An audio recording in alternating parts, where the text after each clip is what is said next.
Today is a sort of follow-up from a talk I gave in the All Deposits Hub Group.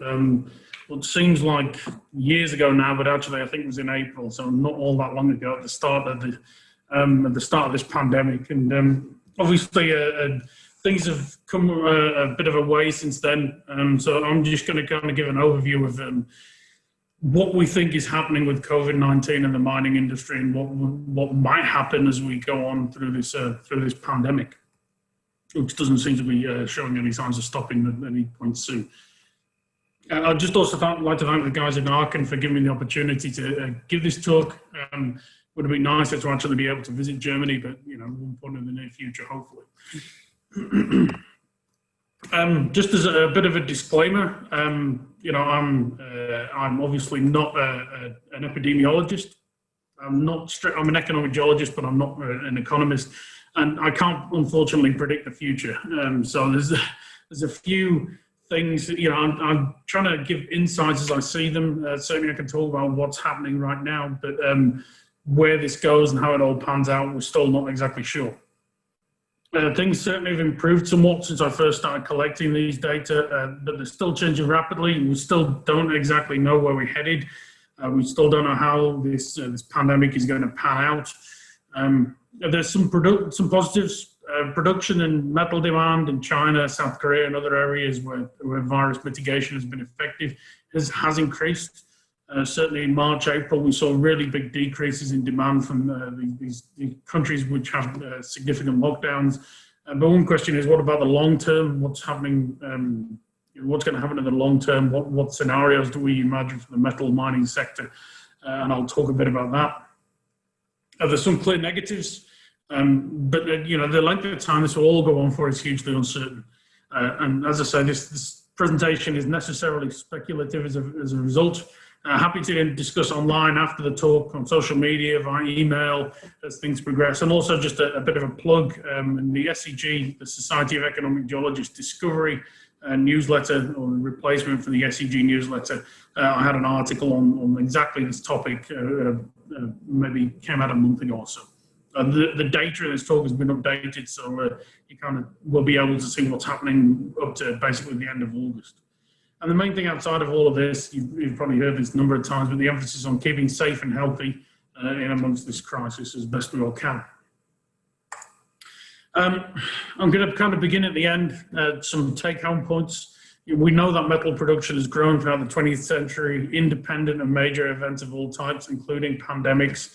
They may have caused hiatuses or change of focus in metal production. We see this even going back as far as the Black Death and before. But COVID-19 is kind of a somewhat different challenge to some of these previous events, like conflict and the like. I'll outline two potential scenarios for the mining industry associated with metal supply and demand, and what that may mean for metal prices. At the moment, and certainly since this pandemic has begun, that most metal mining has continued on as normal or at somewhat reduced capacity. It's been considered essential by the majority of all governments. There's two kind of slightly different, the two that haven't, to my knowledge, or the two good examples where this hasn't necessarily been the case, is South Africa and Mexico, but we can discuss that as we go on. But the other question is, that's the supply side. On the mining side of things, the other question is the impact on demand. If COVID-19 is handled properly, it would have been transient, but because COVID-19 is being handled in various ways, it's having various impacts. We'll have to monitor the situation and see what happens with metal demand into the future. We're waiting to see how the demand aspect of things turns out. Certainly, what we saw in April after the lockdowns in March globally, or even earlier in some places, was demand for China and other areas increased. Industries started up again if they were shut down. But then we saw in March, April time, lockdowns in Europe and North America decreasing demand. So we have this kind of non-contemporaneous variation in demand for metals. Demand is seemingly at the minute not back to pre-pandemic levels, although metal prices are back up there. So what's this kind of interplay between demand and supply for metals and metal prices is certainly an interesting thing to speculate at the minute. There's lots of discussion of this online. Metal prices have certainly been volatile, including if you look at safe havens like gold and other precious metals. I'll talk about how these have varied during the pandemic in a few slides' time, but certainly there's a lot of, or was a lot of volatility earlier on in this pandemic. It seems to have settled now, but whether that continues in the longer term is another point for speculation. And there's two main scenarios I'll outline before I talk about more recent data for the impact of COVID-19 on the mining industry. One is persistent supply chain disruption, and the other is slow demand growth, and I'll explain what these are. But the other thing that we're seeing is that not all metals appear to be affected the same. So you can't say, well, the metal mining industry is going to all follow this scenario, because it seems that some metals are following one, other metals are following another, and the third group of metals, the precious metals, are doing something slightly different again. This is the plug. So this is just the paper I had out in SEG Discovery 122 in July. This is, I think it's about a 9-page paper just outlining what we thought was going on to as of July. Things have obviously progressed through July and August, and I'll talk about what's happened since this paper came out. But it's certainly I'm biased, but I think it's a nice overview of what we think was happening with the COVID-19 in the global mining industry as of July 2020. There's a companion paper by Murray Hitzman and others talking about the impact on the more human side of things, which is also certainly worth a look. But what issues related to COVID-19 has the mining industry faced? I mean, you can broadly, these are just a few that you can broadly divide into personnel issues, governmental issues, metal demand issues, and then the kind of transport and logistics issues. Some of these overlap a bit, and there's undoubtedly more issues as well. But the first, one of the major ones is personnel. Actually having people on site, making sure those people don't contract COVID-19, making sure that they can be supplied. There's all sorts of variables about the personnel on mine sites, and what we've seen is actually mine site capacities and the people on mine sites reduce in number as a result of COVID-19 mitigation. I mean, the mining industry has some experience of this, some experience of this in the past, certainly in West Africa, where we had the Ebola epidemic. The same approaches that are being used to the Ebola epidemic actually can be used for COVID-19 in some ways as well. Governmental, so obviously governments can decide whether mines can stay open or shut. Governments and things like province and state governments or more local governments have varied in their approaches to COVID-19. Certainly in South Africa and Mexico, we saw the entire mining industry of South Africa shut for a short period of time. But other governments, certainly Zambia, the Zambian government has been very proactive in trying to keep metal mines open, despite what has been at times challenging economics. So in other words, the copper price slumped for a while and put some of the mines in Zambia under pressure from the economic viewpoint. But the government, obviously, because these mines are a key source of revenue, wanted those mines to stay open. The main example of that is the Mopani mines in Zambia. So there's a kind of interesting interplay between trying to force mines to shut and trying to force mines to remain open, depending where you are in the world. Metal demand and prices have both varied. We're talking demand about intermediaries, so large smelters, large refiners, the end users, so the kind of actual manufacturing side of things. All of these have varied. And transport has been a real issue of concentrates from mines to smelters and refiners, as well as intermediaries to end users, has been problematic and confusing. There's been border closures, which has restricted movement of materials. People have had to develop alternative transport routes. And there's also just been general confusion over whether transport hubs like ports are actually open or not. There's a case I mentioned in South Africa where one part of the South African government says this port is open, another part, and the port managers actually say no, it's not. And so it's an interesting interplay, and this confusion has certainly played a role in restricting people's understanding of what might actually happen during this COVID-19 pandemic. And there's a few key points to consider. What can we learn, if anything, from the past? We talk about geology, the past being the key to the present, but is that the case here? How has society and the mining industry changed since the last major pandemic we saw? What is impacting metal supply demand during COVID-19 and beyond? How it changes in both supply and demand lining up, and what's causing, how's that affecting prices? What about afterwards? What are we going to see any major long-term changes as a result of this pandemic? What are these changes likely to be? The key here is kind of longevity, how long lockdowns, whatever they look like, whether they're major lockdowns, whether they're temporary or lesser restrictions, how long they're going to last, whether they come back, whether you kind of go from COVID, you have waves of COVID outbreaks, how long the pandemic will last, what all of this will look like and how they evolve over time. And also you get the kind of spatial and temporal variations, because this pandemic is not affecting every single country in the same way at the same time. We're going to see second peaks. We're seeing those already, whether we call them peaks or not. I mean, whether they're actual peaks or whether they're just kind of slight increases. It's all in the kind of how you describe these things. I mentioned I'm not an epidemiologist. And, can and will they be managed, or are people just going to say, well, okay, it's a minor outbreak, and so therefore we're not actually going to try and mitigate severely against these things? How will demand for metals in these countries bounce back, and so on? We know that demand for metals is going to drop through lockdowns if industries shut down, or even if the industries that use these metals don't, because consumers can't go out there and buy things. They don't have the money to buy things, they don't have the access to shops and things like that. Will demand pick up afterwards? How are people's, what's people's financial situation going to be like? What sort of rates are we talking about? And how's this going to affect individual metals? And we have a kind of detailed analysis on a month-by-month basis, normalizing for other events for previous pandemics and economic crises would be informative. Certainly we can do that because we have the data for the COVID-19, although we don't know where we're going, but we had a look at some of this information. And for previous events, even like Ebola, then that would be really informative to predict where we're going now. So if anybody has any funding handy or is interested in doing this, certainly contact me and we can discuss. And equally, I'm happy to discuss further or share some of this data. There's quite a lot of data shown in this presentation. If anybody wants any of it, just email me or tweet at me and we can discuss sharing it.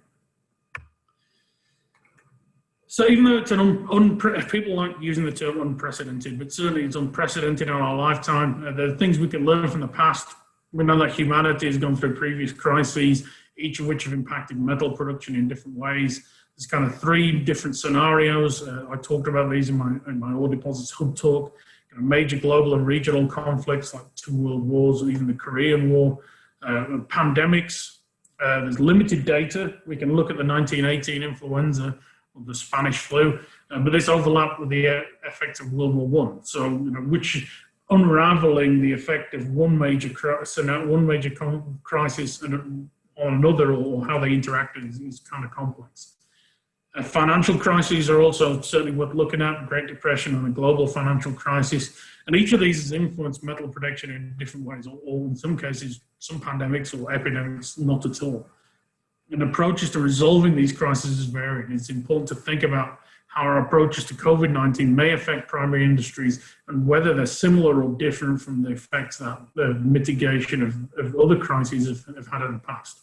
Are previous pandemics useful, or should we, for example, be thinking of COVID-19 in terms of its impact on the mining sector more like a conflict? It's difficult to say at the moment. I mean, if we actually think about, well, okay, why would we compare a pandemic to a conflict rather than a previous pandemic? We can look at things like, World War II, where there was a significant change in metal demand, certainly removal of personnel, removal of people from the mining industry, removal of money from the economy because people couldn't spend as much. But if we look at World War II, it's followed by 3 decades of above average GDP growth, increased metal demand as a result of reconstruction in Europe and Japan. There's no real need for the same kind of physical reconstruction, but we could see COVID-19 leading to a postponement in investment spending for several years, but be followed by a surge in investment in various things. This is one scenario, it's one potential thing we might see. Equally, the fact that COVID-19 has kept people from driving has meant certainly here in the US that some infrastructure works have actually progressed faster than they would have done otherwise. Like we've had a lot of road building and construction here in Vegas because there's been less cars on the road, so people have taken advantage of that. You know, this could link with efforts to stimulate things like domestic manufacturing in countries here like the US. But this is just one possibility. There's a number of different scenarios and the larger scheme of things that we need to think about that, you know, the effect of COVID-19. And equally, if we do have a long-term positive effect, we've got to think about short-term negative effects too. There's different time scales of these effects of this crisis on the mining industry. And it may mean that some parts of the industry, even if things do turn out to have a good longer-term impact in some ways, some parts of the industry may not survive. We may see basically smaller mining or certain mining companies, mining operations shut down as a result of the short-term impacts of this pandemic, meaning they're not all around to reap any of the longer-term benefits. I mean, this is all speculative necessarily, because unless somebody in the audience can say, okay, well, this is definitely what's going to happen with COVID-19, then I don't have a crystal ball. I can't see the future, but we can certainly learn from some aspects of the past. What I was going to say, we're going to have a look at a couple of pandemics before we get into COVID-19. We're going to have a look at the Black Death. If anybody hasn't seen these giant microbes, these are soft, plush, cuddly toys you can buy. I believe they have a COVID-19 one if you're really interested. But just we'll start off with the Black Death, the big one in terms of global pandemics. If you look at the statistics, it lasted 1346 to 1353, killed about 75 to 200 million in Eurasia, 1.4 million in England. Good research work by Gelman in 1982 suggested that every aspect of the economy of England, at least, was affected by the pandemic. Significant changes in rural, urban, and international trade. If you look at the 100 years between the epidemic and the 100 years later, the economy actually improved. But that's over 100 years. That's like very long-term improvement, but at a significant cost. So the population 100 years later was 50 to 70% of pre-Black Death peak. So, it's all right for those that survived, but for the 50 to 70% that didn't, not exactly a great scenario. But we saw significant demographic changes, less rural poverty, lower rents, workers earning higher wages because there were less workers, largest increase to skilled workers, peasants to landowner debt change, and demand for grain fell as smaller, wealthy population consumed more meat, cheese, and hops. So it's probably what we're seeing during lockdowns with increased beer and wine consumption. Basically what we see in the Black Death is there's major impacts and significant loss of population. But at 100 years afterwards, after the world's worst pandemic, we get a more equal distribution of income and a relatively wealthy England. Maybe not other countries, they may have been affected differently, but certainly we saw some benefits of having a pandemic, and it's not very often you can say that. Of course, if you were there at the time, you wouldn't say that, certainly not if you were one of the 40 or 50% of the population that didn't survive. But one of the things to think about is that, okay, well, this is all very interesting, but what about what implications does this have for COVID-19? And one is economic depression was not universal in affected areas. And we're seeing that now. There's certain parts of population, certain areas which are disproportionately hit by this pandemic more than others. It's a not direct consequence of the loss of population, but it's just it's basically a function of the way the economy works. And we're seeing that today with COVID-19. One question is, okay, well, that's all about general economics. What about metals? We can actually have a look at historical records from Germany and Cornwall, like the Harz mines in Germany, shut down maybe for 100 years after the Black Death, probably just as a result of a loss of population rather than any change in demand. And this is some evidence, maybe a little controversial evidence from ice cores. We have basically time in the Common Era going towards the present day. This is the beginning of, this is ice cores, ice core data looking at lead concentrations. This is the beginning of modern lead abatements. This is where we remove lead from car engines or fuels used in cars, petrol in the main. And this is the Black Death pandemic. And you can see that what you've got is you've actually got this real slump in atmospheric, essentially a proxy for atmospheric lead. Another slight one here, but the one argument is, okay, well, this basically suggests that industry stopped. Certainly mining and smelting was significantly hit as a result of this pandemic. And the question is, is this relating to demand? Did people stop manufacturing, or is it just the fact that the mines shut because there wasn't anybody to work in the mines? They were hit by the Black Death and the population was removed. And what implications does that have for COVID-19? Equally, the one question is, you actually get an increase in atmospheric lead concentrations after the Black Death compared to before. So this might be a function of the kind of global, or certainly parts of the Eurasian economies being better off than before COVID-19. So, this is not likely to happen in modern times. We have more knowledge about disease, we have more knowledge about mitigation, but certainly, this kind of the shutting down of parts of the global mining industry we've seen it happen with COVID-19. So hopefully it won't be on the same kind of timescales as shutting down for 100 years in places. If we look at the more recent pandemic, the Spanish flu, influenza A, H1N1, 1918 to 19, we know that it infected up to 500 million people between 1918 and 1920, 17 to 100 million deaths. Like COVID-19, it's difficult sometimes to attribute a cause to a death, but certainly we're talking a larger, major scale loss of life. There's an excellent report by Garrett who looked at the influenza pandemic and implications for future pandemics on global economies and how these events may affect the economy. We certainly saw a correlation between population density and mortality, like we're seeing now. Cities hit harder than rural areas. But the problem with this pandemic, from an economic viewpoint and from a mining viewpoint, is that it's hard to discern the impact. The influence of World War I, the waning days of World War I, at the end of kind of 1918 or the later parts of 1918 overlapped with this influenza. So it's difficult to work out what things were caused by the major conflict and what were actually caused by the pandemic. We're seeing that a little bit with COVID-19. There's no major conflicts, but certainly when we start talking about metal prices later on in this talk, you'll see that there's a question of whether things are being affected by the pandemic and changes in demand and supply as a result of that, or whether it's the kind of underlying relationships that we saw before the pandemic took hold. So this is just an example. So this is the Dow Jones Industrial Stock Average from 1915 through to about 1921. This is the Great Depression. You can see stock prices slumping.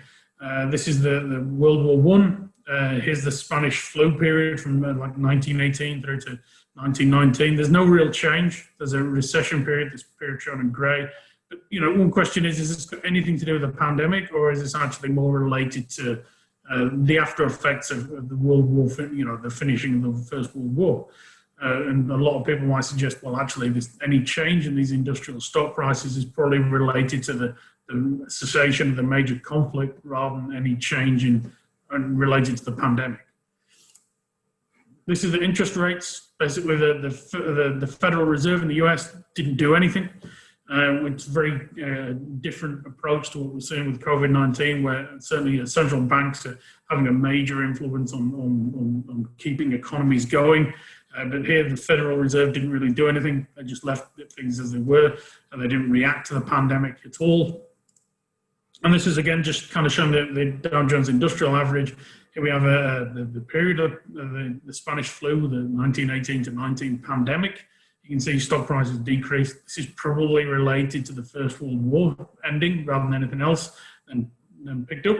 Then we had the Great Recession, and we had stocks picking up again, and then a slight decrease. So basically, we had a total return of 10. If you had invested in shares here and still had them around here, you'd have 10% return over this period. In other words, your $100 might be worth $110, with a coincident loss of 0.4% of the US population to this influenza. And again, this just kind of shows here's the Great Depression. Here's the period of this is the Great Depression. This is the kind of post-World War I recessions, all shown in grey. Here we have World War I, and this just kind of shows, well, there's not much impact at all on stock prices by this pandemic. The question is, despite what our erstwhile leader here in the US says about stock prices and how important they are, should we actually look at them anyway? Are there any use in actually monitoring the economic impact of large events like, say, epidemics or pandemics? This is just a few epidemics over the last 20, 30, well, the last 40 years, with SARS, MERS, Ebola, Zika, and so on. Basically what you see, there's no correlation whatsoever between epidemics and pandemics and large or longer term stock prices. So there's all this stuff I've shown previously, these variations in stock prices. They're all very interesting. They tell you something about the economy, but certainly, especially in more modern times, a lot of people would argue that share prices are not the things to look at if you're looking at the economic impact of an event on say, an economy or an industry. And it's not just me saying this. Paul Samuelson, who won the Nobel Prize in economics, based at MIT, he basically said that to prove that Wall Street is an early omen of movements still to come in gross national product, in other words, the economic products of a given country. Commentators quote economic studies alleging that market downturns predicted 4 out of the last 5 recessions. That's an understatement. Wall Street indexes predicted 9 out of the last 5 recessions, and these major mistakes they made were complete beauties. So, in other words, if you're looking at how economies are changing, don't look at Wall Street indexes, because there's a lot of games being played on Wall Street, a lot of investment games and people trying to make money, and it's not a good indication of actual economic change. Things like GNP, GDP are far better. So in other words, ignore all these slides I've shown previously in terms of the economic impact. What else do we know about the Spanish flu, the H1N1 influenza pandemic? We know that, like in the early stages of COVID, medical staff and facilities were overwhelmed. Local quarantines hurt businesses in the short run. Even uninfected areas experienced financial hardships because businesses are interlinked. Quarantine was only effective if total, partial didn't really stop the spread, and we're seeing that today. Some businesses underwent revenues losses of greater than 50%. Others increased in business, like healthcare services and products. We saw some temporary increases in wages, but overall, this influenza of 1918 to 1919 and continuing into 20 was short-lived and influenced individuals in society rather than the collective. In other words, society recovered quickly. Individuals are affected, our lives change forever. That might be the same for COVID-19. We don't know at the minute. Things seem to be, I'm not going to say returning to normal, maybe returning to a new normal, seems to be less volatile than they were, but is that going to be the case for the longer term? And the question is, what about metals? I've given you a lot of information about economics and about demographics, but what about what's happening in metal mining? We can actually have a look. This is, I've got a couple of slides here showing copper, in this case copper, and then the next slide is gold, price and production. Prices adjusted for inflation to 1998. This is a copper price in US dollars, 1998 equivalent. This is copper production. You can see copper production has increased rapidly throughout history, since 1900 onwards. There's a couple of dips. This dips is the Great Depression. After World War I, there was a decrease in demand for copper because of the less manufacturing of things with copper in them, like armaments. A decrease after World War II, but the major decreases we see throughout time are often related to economic impact or economic events or energy crises or things like the global financial crisis here didn't have even much of an effect. So what we can see is that there's this general increase in copper production over time that isn't really affected by much in the way of pandemics, but it certainly has been affected by certain global economic events. If you look at prices, prices are fairly volatile, increased during World War I because big demand for copper, increased at the start of World War II, decreased during the Great Depression, decreased during the global financial crisis, but then it picked up again. But there's no real correlation between pandemic events, like the influenza pandemic back here, or even things like Zika or Ebola or the smaller events or H2N2. There's no correlation between these events and copper prices or even copper production, really, or at least on the long term. If we look at gold price and production, obviously there was actually a slump in gold price during World War I, a decrease during World War II, rapid increase during things like energy crisis, an increase after the global financial crisis with the ongoing economic issues there. So we see this correlation between gold price and large-scale economic events, but not really with anything to do with, say, pandemics. So there's no real effect, at least on a longer time scale, on gold price with pandemics. And the same with, even with Ebola, there was maybe a little dip relating to the Ebola epidemic, but that dip was more of becoming a flat rather than actually increasing production. When we saw an increase back to the approximately the same kind of trajectory we saw after the Ebola crisis finished. There's a decrease in gold production up until the global financial crisis, but then people saw it as a safe haven. The gold price went up, and so gold production went up as well. But overall, we don't see any long-term effects of pandemics or epidemics on the production of or prices of metals. We see longer-term things driving these overall trends. So it must have had an impact on metal production, the Spanish flu, to go back to this and just wrap this up, this part of the talk up. Same with other pandemics and epidemics. It must have had an impact, but that impact was local. And it's also somewhat unclear. There's other more major events that probably had a larger influence. Spanish flu, there's only 1 year of it.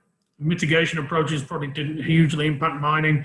Changes in demand and deaths almost certainly did, but we need more granular, more detailed, finer grained data to actually work out what these impacts were. We know the labor crunch existed in mining operations in 1918 before the Spanish flu, because people had been conscripted to fight in the World War. People in the mines in the US had left for Europe, they hadn't returned, and so we already had this labor crunch that wasn't exactly significantly affected by the pandemic. There's also increased demand from war effort, like zinc and copper price spikes, same for lead, but decreased demand from other areas, and then a sharp drop-off in demand post-war. So what we see is the effect of the World War I actually having a more major effect on metal markets than the pandemic did, at least the scale of data we've looked at to date. So if we actually look at the present, let's move to COVID-19 and have a look at what's going on right now. And also, what are the differences between 1918, 19 influenza, and COVID-19? First of all, we're obviously lived in a more globalized society. Markets and economies are intrinsically linked. Social media, we have a 24-hour news cycle, so that means markets are more volatile because they get more news quicker. Medicine has obviously significantly improved. Mortality rates are significantly lower than even if this had happened 100 or 50 years ago. And equally, if you think about what might have happened if COVID-19 had happened in 15 years ago, so COVID-4 or 04, infection rates would be higher because people needed to move more. Back then, only 8 million households in the UK had broadband internet. Things like Amazon were only just kind of starting up. So the ways we have to deal with this crisis, we've got a multitude more ways to deal with this crisis than we had back even 15 years ago. So all of this suggests that impacts are probably going to be more short-lived than, say, even the 1918 influenza crisis, where we didn't see much impact as a result of the overlap with World War I. So what about COVID-19? Let's have a look at some data what happened between January the 1st, March, and when the pandemic really took hold globally, or certainly in North America and Europe, and now. I've got a few mining-related headlines. I'm not going to go through them in detail. I'll be happy to pass this on. Anybody can look at them as they wish and actually read them in a bit more detail. But the links, the news articles I'm showing here, kind of showing some of the confusion that happened in March. Certainly, both of these headlines are from March, and what's happened since. So we have in Quebec, shutdown of all non-essential businesses and services for 3 weeks in March. Mining was one of the priority services, but mining sector instructed to minimize activity. So in other words, in Quebec, mines were told to kind of minimize people on site, minimize activity, minimize the likelihood of COVID-19 actually being passed on to personnel at these sites. Compare that to Nevada. So basically, the mines in Nevada didn't shut. This is Pumpkin Hollow and Yerington, which could stay open during coronavirus shutdowns. They didn't classify mines as essential or non-essential, so basically they just kept on going. And the same for the Carlin Trend mines in northern Nevada. So this just shows the kind of different ways of different legislatures had of approaching or dealing with this crisis. And it's also a function of how important those operations are to the given state or province or country. So in South Africa, we saw South Africa mining shut for 3 weeks, and then eventually it went to a 50% lockdown. That's nearly 500,000 people actually basically told to down tools or stop work in order to shut down transmission of the virus in South Africa. Primarily because a lot of South African mines are underground, they're very labor intensive, and there's the likelihood of transmission in those kind of environments is very high. What did happen? What happened with the metal prices? So mine closures pushed palladium prices up by 15%, platinum jumped by 11%. I'll show these in a couple of graphs shortly, but basically shutting down supply had obviously an increase in prices because the demand in some ways was still there for these metals. And we'll see how these events all affected the global metal prices and also some evidence of what happened with metal stocks, as in the metals available for sale. We also had lots of volatility. These are two headlines. First on the 31st of March, second on the 1st of April. Basically, end of March, we saw gold prices saying, okay, well, the analysts saying, well, what we might see is gold prices doing what they did in the global financial crisis, getting up to $2,000 an ounce. But then we also see, okay, the Russia's central bank stopped buying gold, and then lo and behold, you had a $40 price in the gold price, which went below $1,600 an ounce. So this just shows how everything is kind of interconnected, not just gold being seen as a safe haven, but also low oil prices affecting the ability of Russia, which is heavily oil dependent in some ways, the ability of their central bank to buy gold, causing a change in demand for gold. And a drop in the price as a result. So there's lots of volatility going on, certainly in the early stages of this crisis. We have predictions that copper production will still grow in 2020, even if mines are shut down. This is, and again, we see that nickel, metal with different uses, basically nickel demand decreased, copper production increased to match increased copper demand. So different metals are being affected in different ways, or at least that's the prediction maybe a couple of months ago. There's also, this is a couple of headlines about well, certainly the way governments are approached mitigation for COVID-19. So this is the Mpani copper mines in Zambia. Basically, Glencore wanted to suspend operations because the copper price dropped, because of disruptions caused by the virus. The government said, no, you've got to stay open because we need the money from you to keep our country going, basically. And this kind of maybe raises the specter of resource nationalism. Glencore said, no, we're definitely going to shut down. Would Zambia have actually stepped in and said, well, actually, we'll take the mine over? And what implications does that have? And I talked about logistics earlier, the cobalt mines and copper mines in the Democratic Republic of the Congo. This is the usual shipping routes down to Durban. in South Africa, where they were basically shipped to the smelters in China, the concentrates from the mining operations. In this case, because of the shutting of the mines in the ports in Durban, actually changed routes, used a different port in South Africa or shipped it over to Dar es Salaam in Tanzania. And of course, if intervening borders were shut or open to transport these concentrates, that would actually, the opening or closing of these borders to material passing from the DRC onwards would actually have a significant effect of whether these materials could actually make it to smelters. This kind of makes you think about, okay, the mines may stay open, but can they get the materials to where they need to be to turn them into metal? It's kind of a key question in all of this, is that one of the challenges that mines have seen is certainly logistics. And we see that this is just a couple of things about the financial impact on the mining industry. We see at risk of impacted mining projects about nearly $9 billion US. Projects at risk for COVID-19 impacts.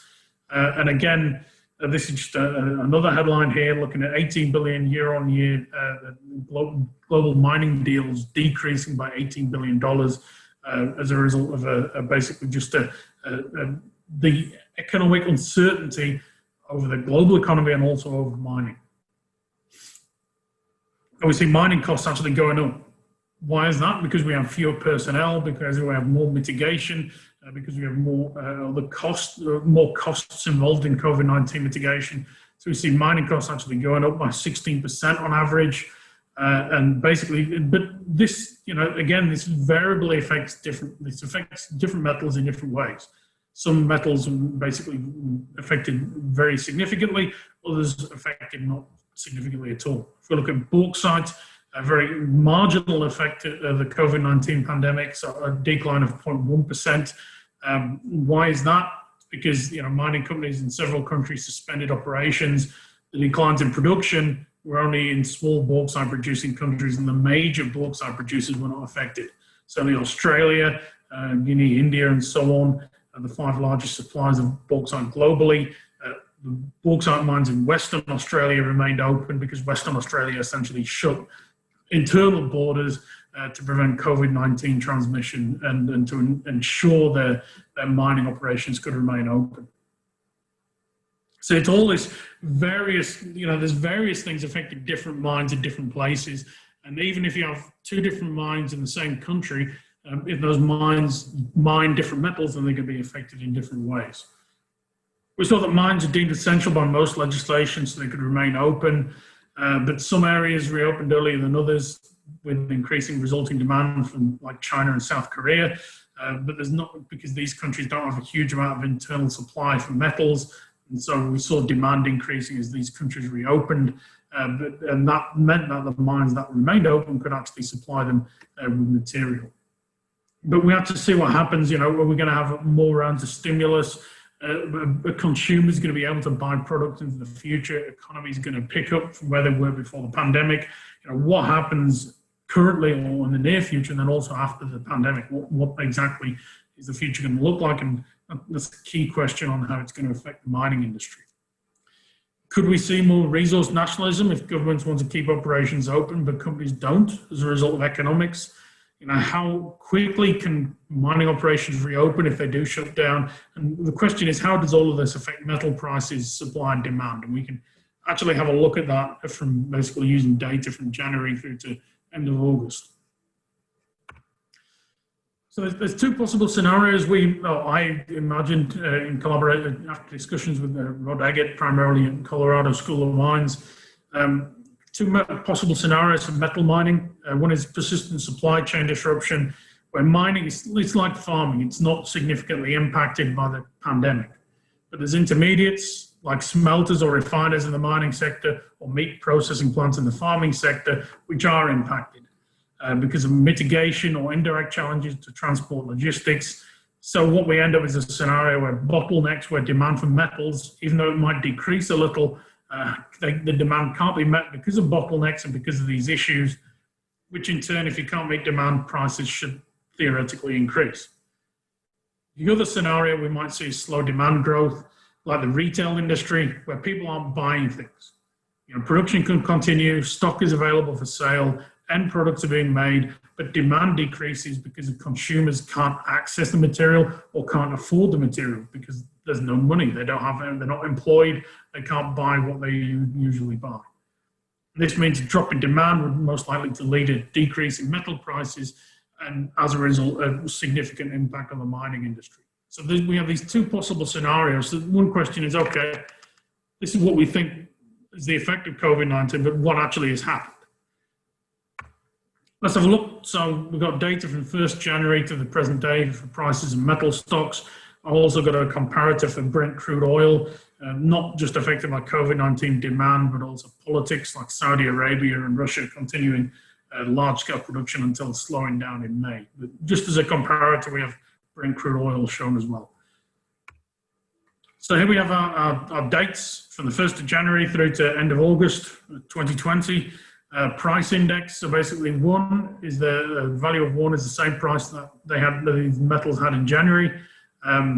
We have gold, these are all precious metals, so gold, palladium, platinum. This is oil down here, showing these slumps to nearly essentially zero oil price, or getting close. If we look at palladium before the pandemic, obviously increasing demand for palladium as a result of catalytic converters. But then we have a pandemic starting to bite, and we have a significant decrease in palladium price, drop of 20% to below the price in January, but then kind of plateaus. We have the South African mine shutting down, which reduces already kind of fragile palladium supply. And we also have the US CARES Act signed here. So we have basically a pickup because there's a reduction in supply, and we have a little plateau, and the South African mines start operating again, and we kind of go down towards what we saw in January, essentially the same level, not the same level as these peaks here. We have a plateau as things sort of go back to normal in some parts of the world. We have a peak, and then basically these palladium prices are sat at about 10% higher than they were in January. Looking at gold, the traditional safe haven, we see the same almost pattern as slight peaks before the pandemic, then a drop back to January prices as the pandemic bites, an increase as South Africa shuts down, then a slow and steady increase towards what we're seeing at the minute, which is 30%, maybe even up to close to 40% higher prices than January. Whether this continues or not is another matter. It depends on how things pan out, because this, I think, is just gold reflecting the challenge, or basically the perception of gold as a safe haven. Platinum, we know platinum was decreased in demand over time, certainly decreased down towards to this South African mine shutdown, increased slightly, but platinum, again, we've kind of plateaued, maybe increasing to the price we saw in January. We're not quite back there exactly, we're still slightly lower than the January prices. So that's the precious metals. If we look at base metals, so we've got copper, lead, zinc, and nickel. They all show similar things.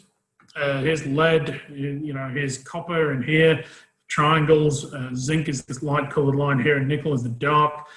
We all see decreases as a result of the pandemic mitigation of effects, industry shutting down, demand decreasing. We have South African mines shut down, increasing, slightly increasing the prices. But then what we see is an overall slow recovery compared to this rapid decrease down here to prices that are either at or slightly above the price we saw in January. Certainly, this is a little unusual for reasons I'll talk about shortly. If we look at some minor metals, so we've got aluminium, or aluminum if you prefer, tin and cobalt. Again, we have a slump around the biting part of the pandemic, and we have a gentle increase in tin towards more or less January prices. The same with aluminium. Aluminium, again, a slump and a plateau and a slow increase back to January prices, and the same with cobalt. So basically what we're seeing is a kind of normalization or return in the majority of metals to prices that we saw before the pandemic. If we look at this is showing something slightly different. In the solid lines here, we have the prices I've just shown. So basically we see the dip in prices around the pandemic for in this case, copper, zinc, and nickel, before increasing towards slightly above January prices. But the dashed lines here show essentially stocks, the amount of metal available for sale, in this case on the London Metal Exchange. If you look at copper stocks increased towards the pandemic and up to maybe April, kind of peaking around just early May. In other words, there was more copper available for sale than people buying it, which is indicative of a decrease in demand. But then here we have a drop off, and basically copper stocks are now lower. The amount of copper for sale is now lower than it was in January. You know, is the question, is that increased demand for copper above what it was in January, or is it some sort of supply issue? We're actually seeing a supply issue with copper. We're not seeing the same. Nickel kind of reaches a plateau. There's 50% more copper in warehouses for sale than there was in January. And zinc has just zinc has kind of jumped up here. So we're seeing in London Metal Exchange warehouses, there's about 4 times as much zinc available for sale as there was in January.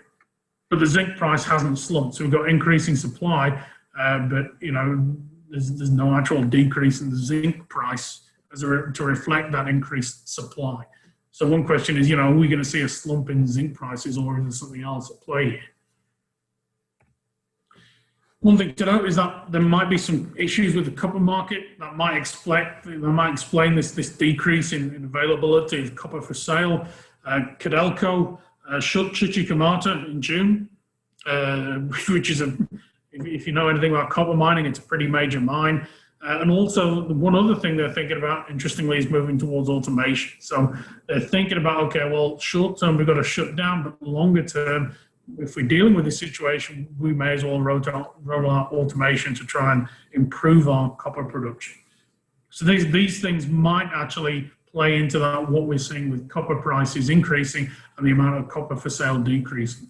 But that doesn't explain what we're seeing with nickel and zinc. So you see prices drop as a result of the pandemic, but then precious metal prices increase to above what they were in January. Other metal prices also rebounded, so we're seeing copper, cobalt, nickel, lead, zinc, and tin all above price points in January. Aluminium and platinum slightly lower. Limited metal stock data are available, but we see there's more nickel and zinc available for sale than there was in January, but a lot less, somewhat less copper. You know, what does all this mean? You know, does price actually, in this case, reflect supply-demand interactions? I think for copper, because we get this good negative correlation between an increase in price and a decrease in copper availability, we see that is reflecting supply and demand. But these poor correlations between nickel and zinc stocks and prices means that prices are not reflecting demand variations. So the price of nickel and zinc might be being affected by or controlled by something else, like investment or general variations in the market. So this kind of suggests that different metals are being affected in different ways, so they're following different scenarios. So nickel and zinc, we've got increased amounts of metals in warehouses, demand has decreased and not made ground to pre-pandemic levels, so we might be going to following a slow demand growth scenario.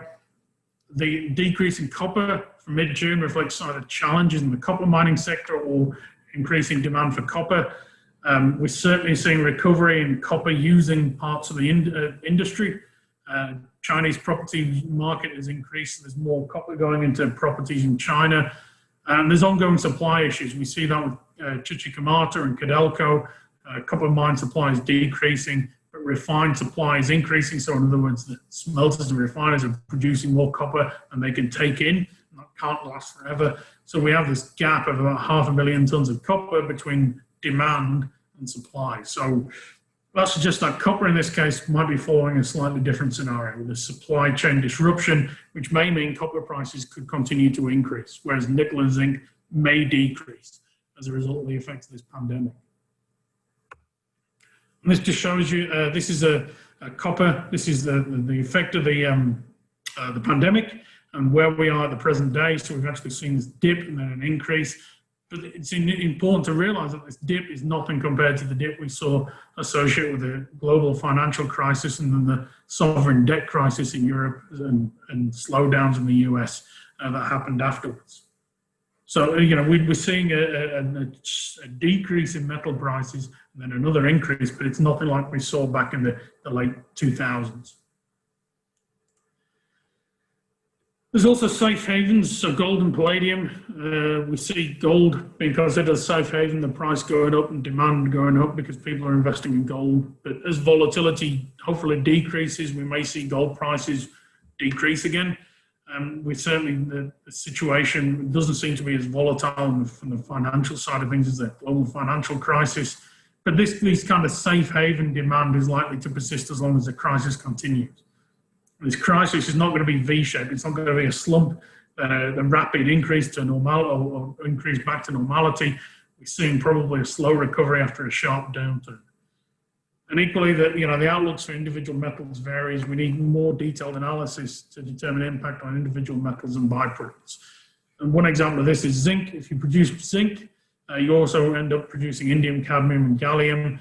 But if you don't produce zinc, the production of all three of these critical metals is also affected. So there's all sorts of interplays and complexities which need to be thought about in terms of thinking about the demand and supply and pricing of these metals and the impact of this crisis on mining. So I'm just going to wrap it up. I've probably taken a bit too long, but hopefully I've given you guys a bit of what I think is an insight into what's going on with COVID-19. And we know it represents a risk for the mining industry. We've seen that already. Understanding the virus and its impact is key to understanding the risk. We're understanding more about it. We can mitigate more effectively, but it certainly has a negative impact on mining and metal production. We've seen industries globally put on hiatus for a while, but then restarting. Whether that happens again as we go through another wave or two of this virus, who knows? And the one question is, is globalization of industry and interconnectivity good or bad here? How's it affecting materials flows on a global basis? Lots of uncertainty, but this is probably what drove the drop in prices and share values, rather than any necessarily huge impact in demand. It's a bit uncertain, but that looks to be the case. Certainly some metals. Markets have been reassured by government funding packages and actually dealing with the virus and mitigating against it. The question is what happens next? We've seen assessment and containment and then slow reopening of the industries on mining supplies.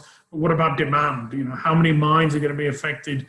And this all depends on location, country, a large number of variables. And the remoteness of mines, or some mines, is certainly a positive in terms of isolation and mitigation effects. And we may see fast tracking of automation come in increasingly, and certainly companies are already thinking about this. There's no foolproof predictions here, but previous pandemics indicate that change will happen, not necessarily in a negative way, but we know that recovery is not likely to be rapid. Wait and see on vaccines, things like that. Watch what happens as countries come out of peak COVID-19 periods. Industries will reopen, but what about demand? How will it change, or how has it changed? We're seeing certain products increase in demand, others was decreasing. And how is that all going to affect the metal mining industry? And the answer is, right now, we don't know. We're seeing some relationships that we can identify, but those relationships may reflect kind of investment and people looking at commodities as investment tools rather than actually relating to supply and demand. It's a very complex picture. The impacts might be less than the global financial crisis. There's certainly no underlying financial issues at the minute, but the longer this goes on for, the more likely it is that there will be some financial and economic issues in terms of individual countries' economies. The pace of bounce back and the actions of governments is going to determine how metal mining proceeds and can succeed from here. Importantly, individual metals are affected differently. Some metals like copper have a persistent supply chain disruption, which might have existed before COVID-19. It might not, but certainly their prices might go up as a result of this inability of supply to meet demand. Others like nickel and zinc might have a slow demand growth scenario, so we might see oversupply and their prices drop. And then precious metals we still see as safe havens. People invest in precious metals because they're considered to be a good investment in times of volatility and crisis. And that's it. I'm going to leave you this quote from the kind of SARS outbreak. 21st century science played a small role in controlling SARS. 19th century techniques continue to prove their value. That's the case at the minute, but we'll see what happens with vaccines and COVID-19. There's more to discuss in this area. I've gone over my time already, and I apologize for that. But if there's any questions now, ask away. You can always email me or catch me on Twitter. And just I'd like to thank you for the opportunity for giving this presentation. Thanks.